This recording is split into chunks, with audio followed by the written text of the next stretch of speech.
On today's podcast, we will be back in our book, The God Chasers, starting off in chapter 2, No Bread in the House of Bread. We'll be discussing about, do we even know when God is in town? Stay tuned and join us. Won't you sit back, grab you a cup of joe or your favorite beverage, and let's dive back into this book. Welcome everybody. Thank you for tuning in on the Power of the Word podcast. My name is Glenn Kivett. I am your host for the next few minutes, and I hope you come expecting to receive something from God, learning about Him. That's what this podcast is about. I'm glad you're here today. It's been an interesting week for me. I've been under the weather and not been able to get my podcast out like I wanted to, but we're back and we're getting ready to settle in here. I hope you've had a good time. We just come through Memorial Day where we celebrated our veterans, those that have lost their lives in battle, those that are still serving, and those that have served. Myself, I'm a Navy veteran and I enjoyed my time in the military. I don't feel like I was done enough, but I'm so thankful that I had that time to serve for my country. It's been a great time, and I know things look bleak in our world today, but nonetheless, we know who is in control. And I believe that God has something special in store, because I still believe there's going to be a revival that's going to take place. And that's the reason I want to do this book, because I believe that it's going to take us as a child of God being hungry for God and wanting to get into His presence, because in His presence, that's where victory is. That's where God is, and that's where we can feast off of Him, because without being in His presence, you know, it's kind of rough. I just can't imagine not being in God's presence every day. And I think if you will pay attention to this book, if you haven't picked your one up yet, like I said, if you will send me a message through my email, I'll be glad to send one to you. That's the Power of the Word 28601 at gmail.com. I'll be glad to get one out to you, because it's a powerful book. It will change your life. And also, if you have a prayer request, feel free to drop that down in there. Also, I'll be glad to pray for you. You can follow us on our YouTube channel. Our podcasts are on Spotify. They're on iTunes, iHeartRadio, and some other places that we've just put them on. So just wherever you listen to your podcast at, just do a search for Power of the Word, and you should pull us up. And I hope you've enjoyed what we have so far. So we're going to get back in this book, and we're going to see where it takes us. We're going to take just a minute here, a brief break, and we'll come back and we'll get started back into the book.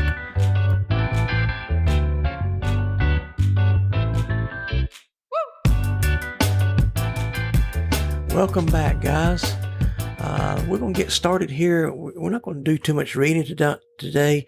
We're going to take a little section at a time, because I really want to get this point across, because if we don't get this point across, then there's no further use going any further, because we really need to recognize when God shows up. And chapter 2 starts off like this. It says, the priority of God's presence has been lost in the modern church. We're like bakeries that are open, but have no bread. And furthermore, we're not interested in selling bread. We just like the chit chat that goes on around cold ovens and empty shelves. In fact, I wonder, do we even know whether He's here or not? Or if He is here, what is He doing? Where is He going? Or are we just preoccupied with sweeping our imaginary crumbs from bakeries with no bread? Do we even know when He's in town? On the day Jesus made what we call His triumphant entry into Jerusalem on the back of a little donkey, His path through the city probably led Him right past the entrance to the temple of Herod. I believe the reason the Pharisees were upset at the parade in John 12 is because it disturbed the religious services inside the temple. I can hear them complaining now. What is all this going on? You're disturbing the high priest. Don't you know what we are doing? We are having a very important prayer inside. Do you know what we're praying for? We're praying for the Messiah to come. And you had the audacity to have this noisy parade and disturb us. Who is in charge of this unruly mob anyway? Do you see the guy on the little donkey? See, they missed the hour of their visitation. He was in town, and they didn't even know it. The Messiah passed right by their door where they were inside praying for him to come. The problem was that he didn't come in the manner in which they expected him to come. They didn't recognize him. Had Jesus come on the back of a prancing white stallion or in a royal chariot of gold with a phalanx of soldiers ahead of him, the Pharisees and priests would have said, that might be him. Unfortunately, they were more interested in seeing the Messiah throw off the yoke of Roman bondage than in throwing off the spiritual bondage that had become a blight on their land and people. See, God is getting ready to break out in America. Even if he has to bypass her stuffy churches to break out in the barrooms. We could be wise to remember that he has bypassed the religious elite before to dine with the poor, the profane, and the prostitutes. The Western church and the American church in particular has exported its programs about God all over the world. But it is time for us to learn that our programs are not progress. What we need is his presence. We need to decide that whatever it takes and wherever it comes from, we must have him. And he wants to come on his terms, not ours. Until then, the absence of awesomeness will haunt the church. We can be inside praying for him to come while he passes by outside. Worse than that, the insiders miss him while the outsiders march with him. I'm afraid that we have missed God sometimes. We're too busy looking at other things that we think is God when God's nowhere around it. We're standing in the inside like the Philistines did. Not the Philistines, but the Pharisees. They were praying for the Messiah. And the Messiah was there. He's passing by. See, we need to pay attention to what we're praying about.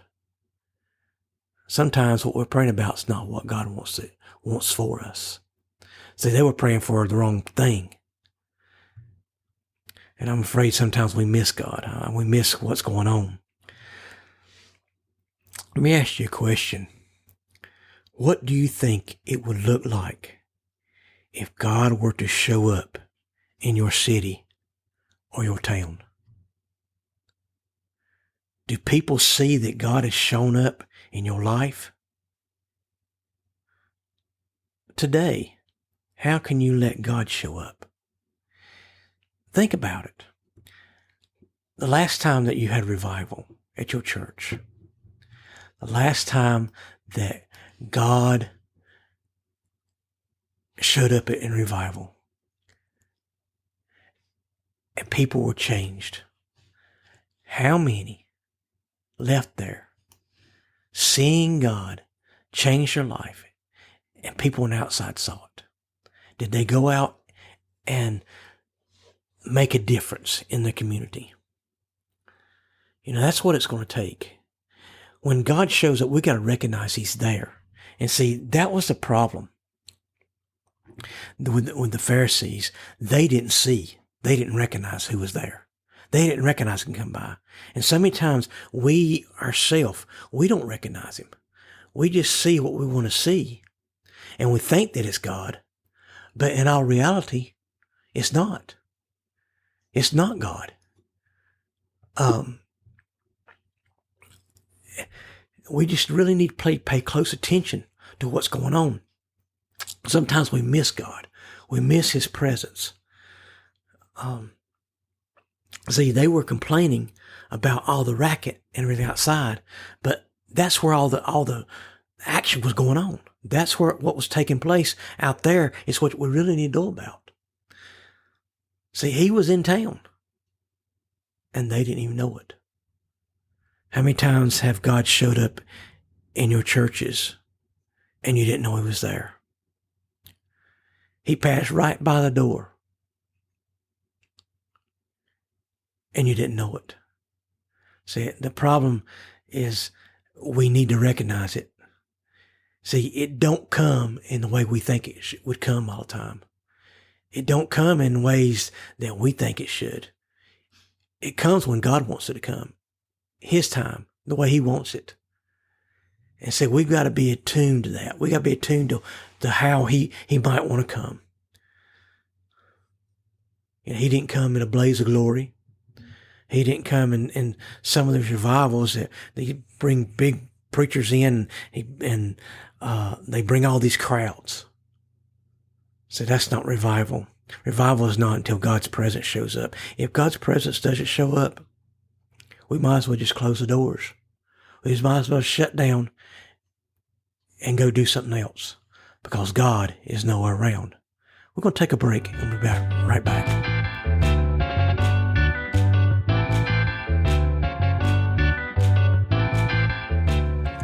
Welcome back. We've been talking about how we need to recognize when God's in a place. And God, I think, is getting ready to break out in America. We see signs of it all over the place. And I know this book was written a long time ago, but it still has the same meaning. God's going to break out, and He's waiting on His church to recognize that He's there. We got to recognize it. See, some of our stuffy churches, they're not going to recognize that God's around. That's why God's breaking out in other places. I mean, if you pay attention, God is breaking out in bar rooms and football fields and other places other than churches. Why? Because people are hungry for God. They're tired of religion. They're looking for something. They're looking for a relationship that only can come from God. When we bring our revivals in suitcases and have a program of how things are taking place, then God He's bound. He cannot have freedom. And so God needs freedom to work. And if we're binding Him in our little box, in our little programs that we think are so good and are bringing so many people in, but it doesn't matter if you're bringing them in. If God is not performing miracles, if He's not saving people, then our programs are nothing. The Church of America is in trouble. We've limited God on what He can do. We've limited Him because of our programs, because of our ideas that does not encounter His presence. See, God is paying attention. Our worship is null because there's no power. Why is there no power? Because there is no presence of God. We need the presence of God in our churches, in our lives. We are the key to recognizing that God is in the house. We've got to recognize it. We need to stop expecting Him to come like He used to come. It don't work that way.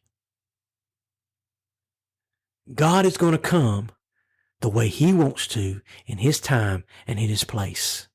Something that worked last year when we saw a big move of God, just like all these revivals, Azusa Street, the Welsh revival. Oh man, they were great. But don't expect God to come in that very same manner. Because you may be fooled. You may be fooled. Church, it's time that we recognize when God is in the house, when God is passing by, because God is getting ready to move in America. Thank you for your time today. Again, Share our podcast with people. If you have a prayer request or you want a copy of this book, remember, The Power of the Word 28601 at gmail.com. Drop me a line. Let me know what you think about the podcast, and I'll be glad to pray for you. Hope you have a great day, and God bless you.